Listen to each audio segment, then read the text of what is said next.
قربانی حضرت ابراہیم علیہ السلام کی سنت ہے۔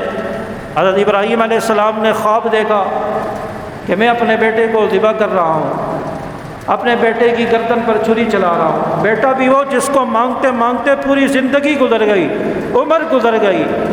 روایات میں آتا ہے کہ حضرت ابراہیم علیہ السلام کی عمر بعض روایات کے مطابق 90 سال ہو گئی، بعض کے مطابق 100 سال ہو گئی، بعض روایات کے مطابق آتا ہے کہ 100 سے بھی اوپر چلی گئی، مختلف روایات ہیں۔ یعنی اتنی بڑھاپے کی عمر میں حضرت ابراہیم علیہ السلام پہنچ گئے، اولاد نہیں ہوئی، اللہ سے دعائیں مانگ رہے ہیں، ربی حب لی من الصالحین، اے اللہ مجھے صالح بیٹا عطا فرما دے۔ اور بڑھاپے کی عمر میں اور بالکل آخری ادھیڑ عمر کو پہنچ گئے، اللہ تعالیٰ نے اولاد کی خوشخبری دی، بیٹا عطا فرمایا۔ بیٹا بھی ابراہیم علیہ السلام کو وہ عطا فرمایا جو نیک و صالح بیٹا تھا، جو بعد میں جا کر نبی بھی بنا، اور وہ بیٹا چلنے پھرنے لگ گیا۔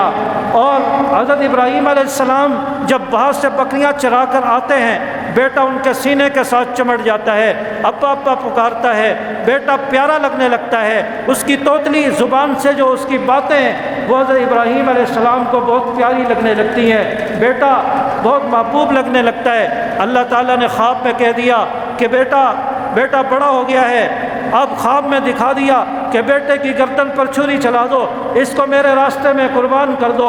حضرت ابراہیم علیہ السلام کا اللہ تعالیٰ امتحان لینا چاہ رہے ہیں کہ اتنے عرصے مانگتے رہے، میں نے ادھیڑ عمر میں، بڑھاپے کی عمر میں اولاد دی ہے، اولاد پیاری بھی لگ رہی ہے، بیٹا اچھا بھی لگ رہا ہے اور اس سے لطف اندوز بھی ہو رہے ہیں اس کی توتلی باتیں سن کر۔ پھر دیکھتا ہوں ابراہیم علیہ السلام کا امتحان لیتا ہوں کہ اتنے پیارا بیٹا میں نے عطا فرمایا ہے، میرے حکم کے مطابق یہ اس کو میرے راستے میں قربان کرتے ہیں یا نہیں کرتے۔ حضرت ابراہیم علیہ السلام کا امتحان تھا، لیکن ابراہیم علیہ السلام کو نہیں پتا کہ میرا امتحان ہو رہا ہے، میرا یہ امتحان ہے، بیٹا ذبح نہیں ہوگا، نہیں امتحان۔ حضرت ابراہیم علیہ السلام کو اس کا پتہ نہیں ہے۔ حضرت ابراہیم علیہ السلام نے ایک دن خواب دیکھا، دوسرے دن خواب دیکھا، تیسرے دن خواب دیکھا، کوئی وحی نہیں آئی، کوئی اللہ کی طرف سے براہ راست حکم نہیں آیا کہ بیٹے کو اللہ کے راستے میں ذبح کر دو، قربان کر دو، بلکہ خواب آیا ہے، خواب کے اندر یہ دیکھا ہے۔ اور پیغمبر کا خواب بھی وحی کے برابر ہوتا ہے، پیغمبر کا خواب بھی سچا ہوتا ہے۔ اور 3 دن مسلسل خواب دیکھا اور اپنے بیٹے اسماعیل سے کہا کہ بیٹا میں 3 دن سے یہ خواب دیکھ رہا ہوں، اللہ کا حکم ہے کہ اپنے بیٹے کو قربان کر دیا جائے، اس کی گردن پر چھری چلا دے، بیٹا تیرا کیا ارادہ ہے؟ بیٹا بھی صابر تھا، بیٹے نے کہا قال یا ابت افعل ما تؤمر، اے ابا جی جو آپ کو حکم ہے اس کو پورا کر گزریے، اس کو کر گزریے، ستجدونی انشاءاللہ من الصابرین، آپ انشاءاللہ مجھے صبر کرنے والا پائیں گے۔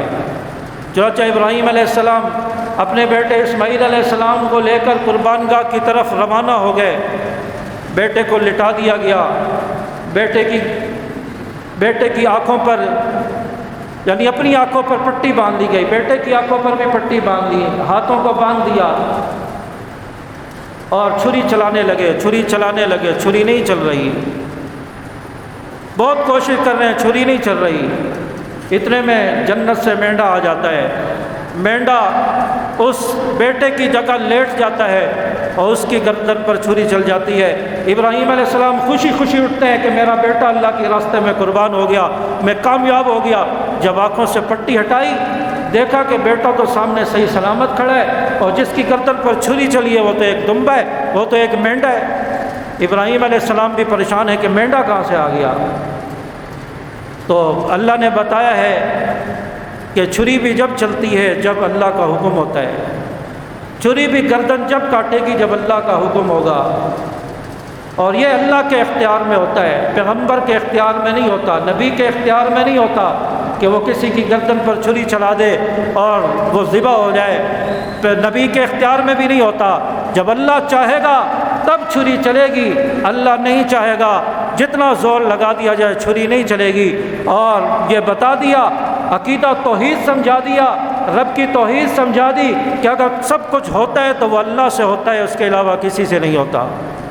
چنانچہ چھری مینڈے کی گردن پر چل گئی، اسماعیل علیہ السلام کو اللہ نے بچا لیا، اور ابراہیم علیہ السلام خواب میں سچے ثابت ہو گئے اور فرما دیا قد صدقت الرؤیا، ابراہیم تو نے خواب کو سچا کر دکھایا۔ اور یہی تو وجہ ہے کہ ابراہیم علیہ السلام کو خلیل اللہ کا لقب ملا ہے، خلیل اللہ کا بنا دیا۔ اور بھی کئی سارے امتحان آئے، نار نمرودی میں ڈالا گیا، بلا خوف و خضر نار نمرودی میں کود گئے، اللہ نے اس کو گلزار بنا دیا۔ یہ امتحانات تھے حضرت ابراہیم علیہ السلام کے، اس وجہ سے خلیل اللہ کا لقب ملا۔ اور اللہ نے بتایا ہے کہ مسلمان کو چاہیے کہ وہ اللہ کے حکم کے آگے سر خم تسلیم کر لے، اپنا سر جھکا دے، اپنی پیشانی کو جھکا دے۔ جب اللہ کے سامنے اللہ کے حکم کے آگے جھک جائے گا، اپنی انا کو ختم کر دے گا، اپنی خواہشات کو قربان کر کے اللہ کے حکم کے آگے اپنا سر جھکا دے گا، پھر اللہ کا محبوب بن جائے گا، اللہ کا ولی بن جائے گا، پھر یہ انسان اللہ کا دوست بن جائے گا۔ تو اس لیے قربانی حضرت ابراہیم علیہ السلام کی سنت ہے، اور آپ علیہ السلام نے ہر سال اپنی زندگی میں قربانی کی ہے۔ اور آپ علیہ السلام جب مدینہ میں 10 سال رہے، ہر سال قربانی کرتے رہے، امت کو بتایا ہے کہ قربانی ہر سال کرنی ہے اور زندگی بھر کرنی ہے، اور صاحب استطاعت ہے تو اس پر واجب ہے، فرض ہے، لیکن جو صاحب استطاعت نہیں ہے اس کو ضرور کرنی چاہیے، اس کو اس سنت پر عمل کرنا چاہیے۔ تو اس لیے قربانی آ رہی ہے، اتوار والے دن عید الاضحیٰ ہے، اور اس پر لوگ سنت ابراہیمی پر عمل کریں گے۔ اس لیے جو حضرات قربانی کا ارادہ کر چکے ہیں ان کو تو کرنی ہے، جو ابھی تک نہیں کر چکے ان کو ارادہ کر لینا چاہیے، اور ان کو ضرور کرنا چاہیے، اور اللہ تعالیٰ سے دعا بھی مانگے اللہ استطاعت دے، ہمت دے کہ میں قربانی کا جانور لے کر آؤں۔